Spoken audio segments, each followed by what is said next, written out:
Friends, मैं हूँ आप सभी के साथ श्रेया पांडे। लेकर आई हूँ एक ऐसा खास प्रोग्राम जहाँ पर हम बात करते हैं आपके फेवरेट टीवी सीरियल स्टार्स के बारे में। आज मैं लेकर आई हूँ उनकी कहानी जिन्हें हमेशा ही आप सभी ने दादाजी या फिर नाना जी के रूप में तो देखा ही होगा। जी हाँ, टीवी सीरियल्स के फेवरेट दद्दू यानी कि सुधीर पांडे को आज एक हम देने आए हैं ट्रिब्यूशन, जहां पर हम बात करेंगे उनके पूरी जर्नी के बारे में। यकीनन टीवी स्टार्स के जब भी बात उठती है तो ऐसे काफी कम स्टार्स ही हैं जो आज भी अपने मुकाम को सभी फैंस के दिमाग में छपाए बैठे हैं। जी हाँ, ऐसे में ही एक कलाकार सुधीर पांडे भी थे। हमेशा ही अपने हर रोल, हर कैरेक्टर को बखूबी से निभाते ही नहीं बल्कि जस्टिफाई भी करते नजर आते थे। हर किरदार के साथ होती थी उनमें एक अलग ही बात, चाहे फिर वो किरदार किसी कॉमिक कैरेक्टर का हो या फिर एक सीरियस कैरेक्टर का। हमेशा ही अपने रोल में पूरी तरह से ढल जाते थे और यही थी उनकी सबसे मन पसंदीदा खूबी, जो उनके फैंस उन्हें इतना ज्यादा आज भी याद करते हैं। ऐसे कई सारे नए स्टार्स आज भी टीवी में काम तो कर रही हैं, लेकिन कुछ पुराने स्टार्स का रिप्लेसमेंट अब तक नहीं आ पाया। और ऐसे में ही आप सभी के फेवरेट सुधीर पांडे भी थे। सुधीर पांडे की जिंदगी कैसी थी और कैसे वो यूं अचानक एक्टिंग के मोड़ पर आ गए, कैसे अपने इस सफर को उन्होंने जारी किया और टीवी पर ही नहीं बल्कि उन्हें प्यार बॉलीवुड में भी मिला। लेकिन वहीं कुछ खास मौके बॉलीवुड में नहीं मिल पाए जो खास तरीके से वो नजर आते थे टीवी सीरियल्स में। वहीं उन्हें वो मौके बॉलीवुड में मिलने में काफी ज्यादा परेशानियां हुई।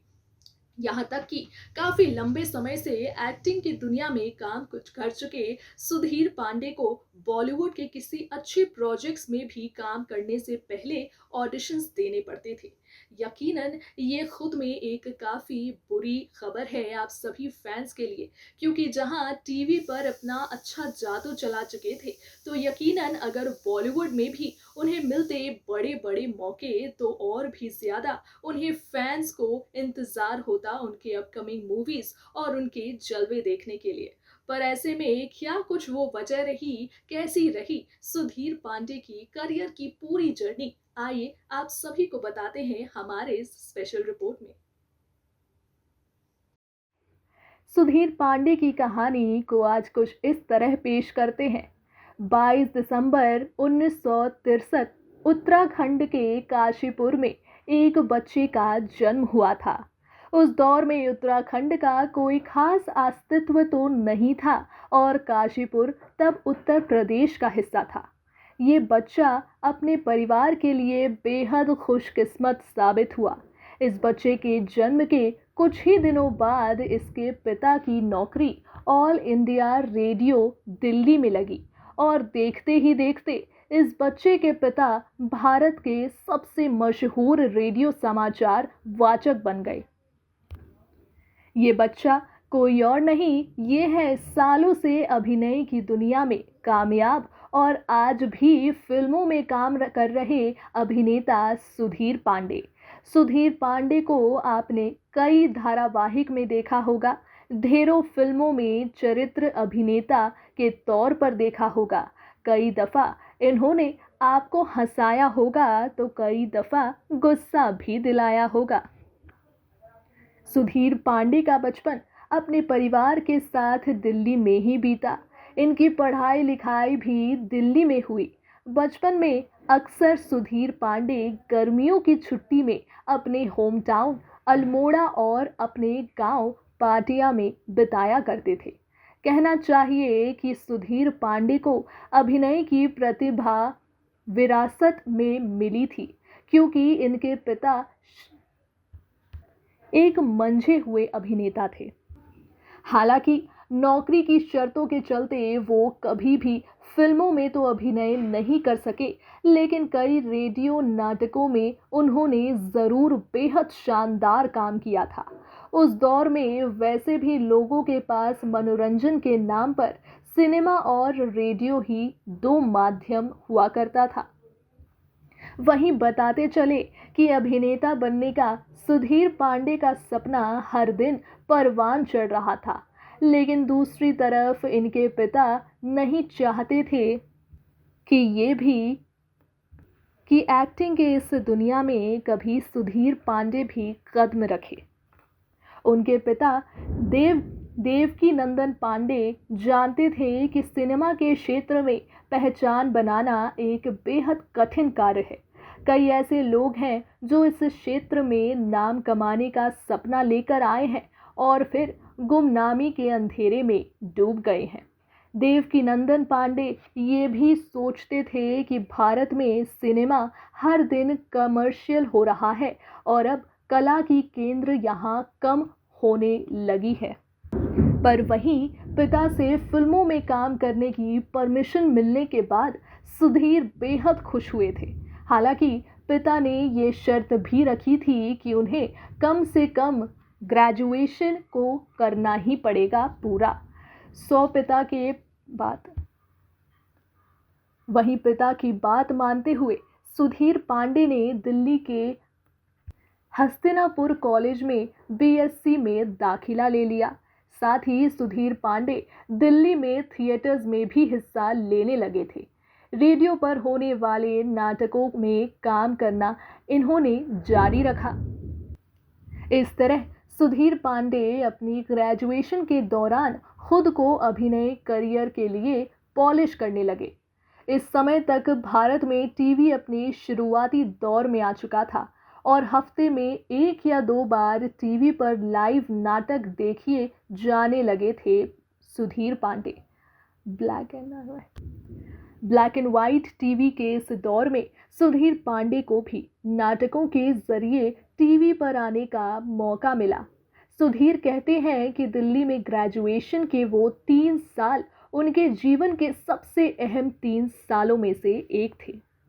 वहीं कुछ सालों बाद मुंबई में रहकर सुधीर ने ये सब काम तो किए ही, साथ ही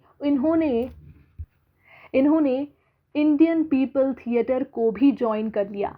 दिन में अपने सारे काम निपटाकर सुधीर शाम के समय थिएटर किया करते थे।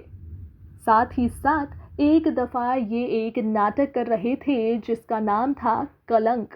उस नाटक में केवल 2 ही किरदार थे, एक आम इंसान और एक था पुलिस वाला।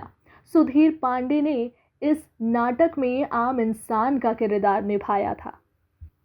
सुधीर ने बेहद शानदार तरीके से उस नाटक में अपना किरदार जताया था। इत्तेफाक से उस नाटक को दुलाल गुहा नाम के एक प्रोड्यूसर ने भी दूरदर्शन पर देख लिया। दुलाल गुहा को सुधीर पांडे का अभिनय बेहद पसंद आया और नाटक खत्म होने के बाद उन्होंने मुंबई के वर्ली स्थित टीवी सेंटर से सुधीर पांडे के बारे में जानकारी निकलवाई। टीवी सेंटर से दुलाल गुहा को सुधीर पांडे का टेलीफोन नंबर मिल गया और यहीं से शुरू हुई थी इनकी किस्मत का बदलना। वहीं सुधीर पांडे 5 दशकों से अभिनय के क्षेत्र में सक्रिय हैं। छोटा पर्दा हो या फिर सिल्वर स्क्रीन, सुधीर पांडे ने हर जगह अपने अभिनय से दर्शकों का भरपूर मनोरंजन किया है। लेकिन हैरत की बात यह है कि आज तक कभी भी किसी किरदार के लिए फिल्म इंडस्ट्री की तरफ से इन्हें किसी भी तरह का कोई अवार्ड नहीं दिया गया। हालांकि टीवी पर अप्सरा अवार्ड में इन्हें करीना शो के लिए बेस्ट एक्टर का अवार्ड ज़रूर मिला है, लेकिन फिल्मी दुनिया की तरह से इन्हें एक नॉमिनेशन तक नहीं मिला। मगर दर्शकों के दिल में जो सुधीर पांडे के लिए प्यार है वो इस दुनिया के किसी भी अवार्ड से कहीं ज़्यादा कीमती है और ये प्यार हमेशा ऐसे ही बना रहेगा। सभी के फेवरेट दद्दू की जिंदगी रही है।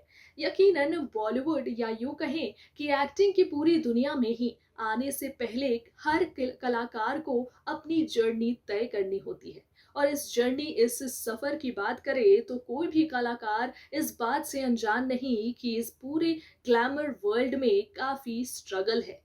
स्ट्रगल और एक्टिंग ये दोनों बिल्कुल एक साथ पैरेलल चलते हैं और जो अपनी हिम्मत लिए इन दोनों के साथ अपने सफ़र को तय कर ले तो वही बन जाता है फैंस का सबसे बड़ा सुपरस्टार। यकीनन बॉलीवुड में तो इतने मौके नहीं मिले, लेकिन जितना काम उन्होंने टीवी में किया है बतौर दद्दा, बतौर दद्दू, चाहे जो भी कह ले, लेकिन हर कैरेक्टर के साथ ही उनकी एक अलग यादें जुड़ी हुई है। आज भी उन कैरेक्टर्स को जब हम पर्दे पर देखते हैं तो काफ़ी ज़्यादा खुशी मिलती है। यकीनन उनके सभी फैंस आज भी उनके पुराने फ़िल्मों, पुराने सीरियल्स को याद करते हैं। हर कैरेक्टर जो होता है वो उसकी शख्सियत से कहीं न कहीं जुड़ जाता है। यही वजह है कि या चाहे वो कोई सीरियल हो या फिर हो कोई मूवी, लेकिन जब कोई किरदार को दिल से निभाता है कोई कलाकार, तो हमेशा ही उसकी ज़िंदगी के पन्नों में सुनहरे अक्षरों से वो नाम लिख दिया होता है। उस कलाकार का उस किरदार के साथ भी जो रिश्ता बन जाता है, वही तो उन्हें हमेशा ही उनके फैंस से जोड़े रखता है। यही वजह थी, यही खूबी थी सुधीर पांडे की भी, जो हमेशा ही उन्होंने अपने किरदार को इतनी ऑनेस्टी से निभाया। और आज के दौर में भी जब इतना मॉडर्न ज़माना हो गया है, बावजूद इनके वो पुराने किरदार, वो पुरानी यादें आज भी उनके फैंस याद करते हैं।